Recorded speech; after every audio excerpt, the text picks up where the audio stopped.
no vanai phai KVK ten hetlai ya hian district level kisan mela bu saya ship atma le ship agriculture department tele KVK te chang kabin hol volai khole chevela farmer kon tu sang sang ten he mela hin sim ani chuan hetlai KVK an hu du ba te hetlai fair farmer fair bu sai na an ruam man tele an malak dan tlang puite biang biak na kan nei don ani ole fear tu te in zava in KVK ship mingin chebe kabu ka cheu ke hi Dr. Tivan Ngurzawa senior scientist and head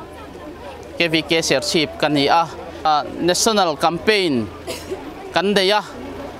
farmers fair kam kisan mela program kan ani he program hi azadi ka amrit mahotsav noya campaign kalpui lai mek ani central lama kan ho tu te Ministry of Agriculture and Farmers Welfare ina farmers fair le kisan mela hi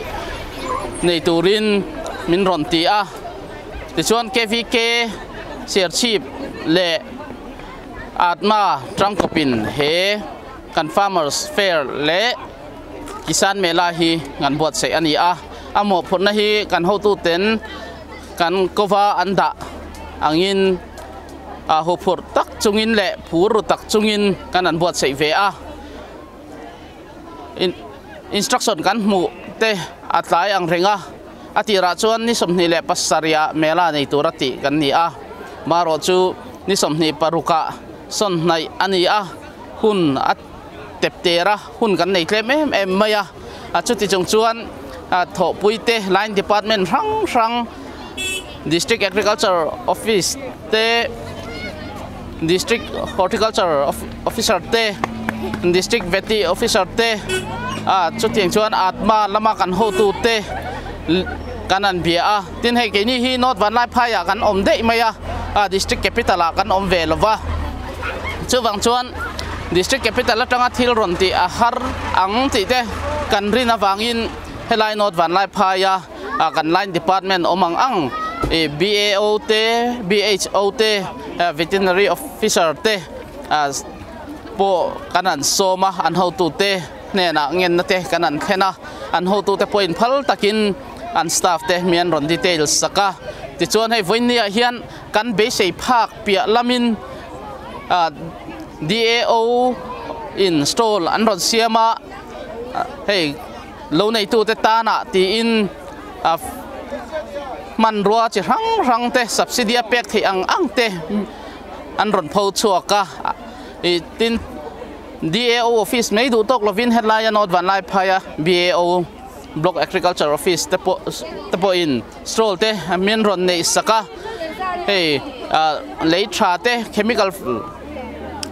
chi rang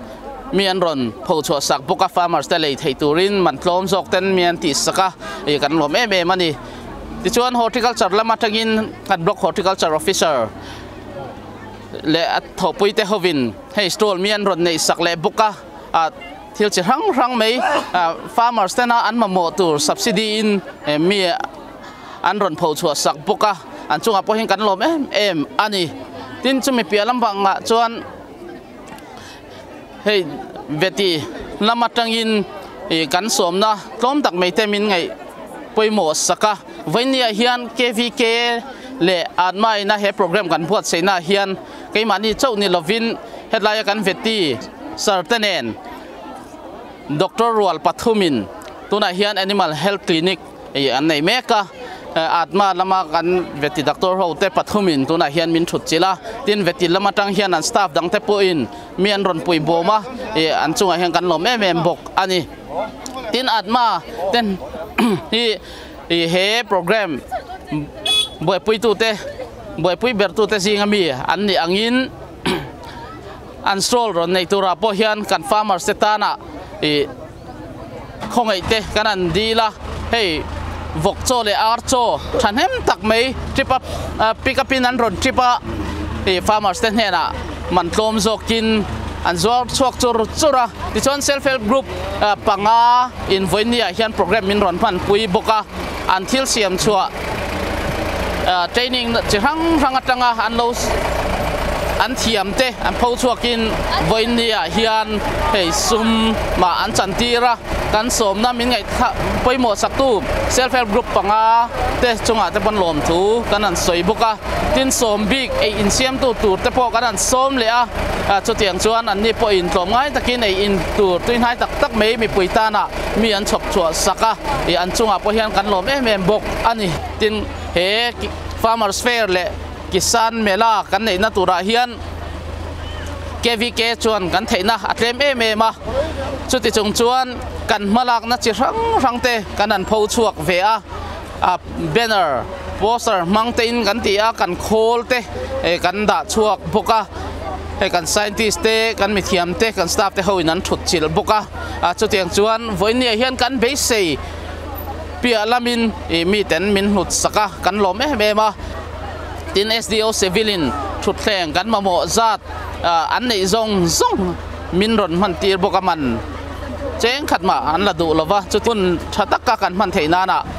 an thil nei te kan di lang ang te min pe a an choing kan lom bok ani kati song kha KVK farmer fair report kan on siam thei te chu ani dot walai phai atangin lomaral te DD ground report